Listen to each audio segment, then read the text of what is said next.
एक आदमी हमसे बोले, गुरुजी हमारा कुत्ता बड़ा ईमानदार है, बड़ा वफादार, जहां जाता हूं संग जाता है। हमने कहा तुम्हारा कुत्ता पिछले जन्म में तुम्हारे दादाजी थे, कुत्ता बन के आए। अरे महाराज जी क्या कह रहे हो, हमारे दादाजी कुत्ता? हमने कहा तुम्हारे दादाजी जब मरे तो उनको यही लगा हमारे घर की रक्षा कौन करेगा, हमारे घर का ख्याल कौन रखेगा, तो घर घर करते मरे होंगे तुम्हारे दादाजी, तो घर के कुत्ते बन के आ गए। और हिंदू लोग ये मानते हैं कि पुनर्जन्म में, और वो डिस्कवरी चैनल पे देखे कि पुनर्जन्म होता है।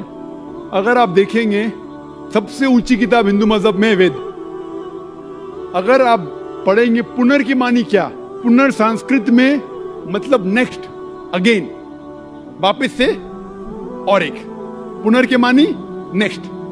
तो पुनर्जन्म मतलब नेक्स्ट जिंदगी, और एक जिंदगी। अगर आप कुरान शरीफ पढ़ेंगे कई आयतें हैं कि अल्लाह सुब्हाना व तआला ने आपको जिंदगी दी, पहले आप थे नहीं, फिर जिंदगी दी, इस धरती पे आए, फिर आपको मौत देंगे, फिर आखिरत में उठाया जाएगा। आप जो कर रहे मुर्दों को जान दी जाएंगे आखिरत में, ये हम मानते हैं कि एक बार हम इस धरती पे आते, नेक्स्ट लाइफ इज आखिरत। उसी तरीके से वेद में भी जिक्र है अबाउट पुनर्जन्म, नेक्स्ट लाइफ, सेम हूबहू जिस तरीके से कुरान में लिखा हुआ है। लेकिन आम हिंदू मजहब के जो गुरु है, स्वामी हैं, इन लोग जब ये जानने लगे, एक उनको कठिनाई पेश आई, वो देखने लगे कि कई इंसान जब पैदा होते हैं with congenital defects, heart problem, heart defects, limb problem, कोई अमीर पैदा होता है, कोई गरीब पैदा होता है, तो भगवान ही कैनॉट बी अनजस्ट। भगवान अनजस्ट नहीं हो सकता है कि कोई इंसान को हेल्दी पैदा करता है सेहत के साथ, कोई इंसान को कंजेनाइटल दिल की बीमारी से पैदा करता है, कोई इंसान को अमीर घर में पैदा करता है, कोई इंसान को गरीब घर में। तो भगवान अनजस्ट नहीं हो सकता है, ना इंसाफ नहीं हो सकता। तो ये जो स्वामी लोग हैं, इन लोग ने एक नई चीज निकाली, संस्कारा। हिंदू मजहब में कहते संस्कारा, जो इंग्लिश में कहते हैं cycle of birth and rebirth, transmigration of soul. अंग्रेजी में कहते ट्रांसमाइग्रेशन ऑफ सोल, क्योंकि आप डॉक्टर है, आप जानते होंगे। ट्रांसमाइग्रेशन ऑफ सोल अंग्रेजी में कहते, संस्कृत में कहते संस्कारा, birth death, birth death, birth death. कहीं भी वेद में नहीं लिखा हुआ है कि birth death, birth death, birth death, कहीं भी वेद में नहीं लिखा है। चैलेंज है मेरा, ये इन लोग को मिलता है भगवत गीता के श्लोक से। भगवत गीता का श्लोक चैप्टर नंबर 2 में, वर्स नंबर 22 में, उसमें लिखा हुआ है कि जब कोई शख्स अपने कपड़े निकालता है तो वो नए कपड़े पहन लेता है, उसी तरीके से रूह एक नई जिस्म में जाती है। और ये भद्यांकर उपनिषद में भी इसका जिक्र है, आप पढ़ेंगे कि when a caterpillar climbs up the grass of blade, he jumps to a new grass. Same way the soul takes a new body. जिस तरीके से कैटरपिलर घास के ऊपर चढ़ता है और दूसरे घास पे जाता है, उसी तरीके से रूह एक नई बॉडी के अंदर जाता है। तो इस श्लोक के बुनियाद पर इन लोग ने एक फिलॉसफी पैदा की, संस्कारा, कि इंसान जो कर्म के बेस के ऊपर, कर्म और धर्म की फिलॉसफी, कर्म मतलब अच्छे कर्म करोगे धर्म के हिसाब से, तो अगले जन्म में आप अच्छे पैदा होंगे। अगर आपके कर्म बुरे होंगे तो अगले जन्म में आप हो सकता है कि लूला पैदा होंगे या लंगड़ा पैदा होंगे। और जो कहते हैं कि आप इंसान 7 बार बनेंगे, ये कौन कहता है? वेद नहीं कहती, ये स्वामी जी लोग कहते हैं, कोई वेद में कहीं लिखा नहीं है। क्योंकि उनको ये नहीं कह सकते थे कि इंसान क्यों गरीब पैदा होता है, क्यों अपाहिज पैदा होता है। उनकी सोच कम थी, इसीलिए नई फिलॉसफी लेके आए, ट्रांसमाइग्रेशन ऑफ सोल। आप तो डॉक्टर है, मैं भी डॉक्टर हूं। आपने कहीं मेडिकल साइंस बुक में पढ़ा हुआ है कि इंसान इस दुनिया में जन्म लेता है?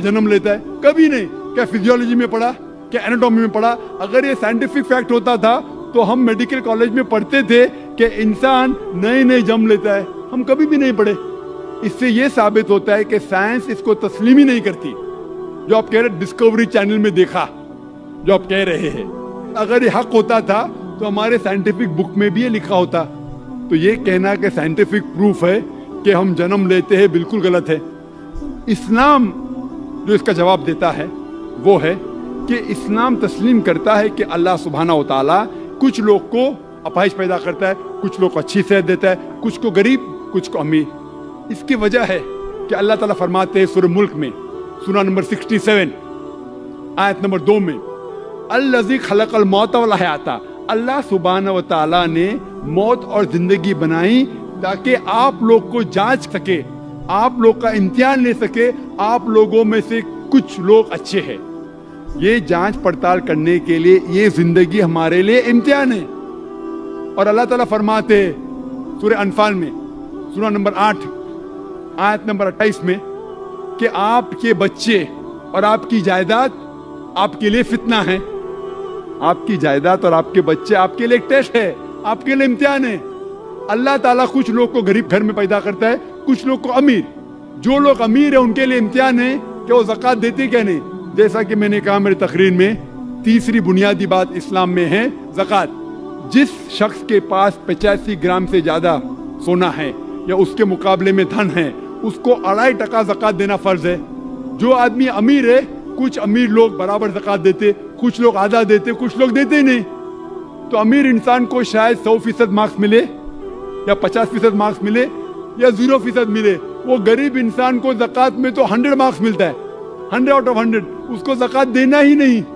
हम कहते रहे बेचारा गरीब इंसान है, लेकिन असल में देखे जाओ तो उसको उस इम्तिहान में, गुर्बत के इम्तिहान में 100% मार्क्स मिले। आप समझ रहे? इसी तरीके से अल्लाह ताला कहते हैं कि आपके बच्चे आपके लिए इम्तिहान है।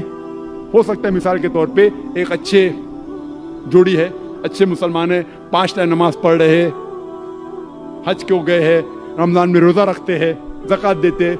अल्लाह ताला उनका और बड़ा इम्तिहान लेना चाहता है। जितना बड़ा इम्तिहान उतना बड़ा इनाम। मिसाल के तौर पे अगर आप बीए पास करते तो आपको सिर्फ ग्रेजुएशन मिलता है। अगर आप MBBS पास करते आपको डॉक्टर कहलाया जाता। डॉक्टर मतलब ऊंचा ओहदा। इसी तरीके से अल्लाह सुब्हानहू व तआला हो सकता है कि उस जोड़ी को इम्तिहान और सख्त देता है और ऐसा बच्चा पैदा करता है जो अपाहिज है।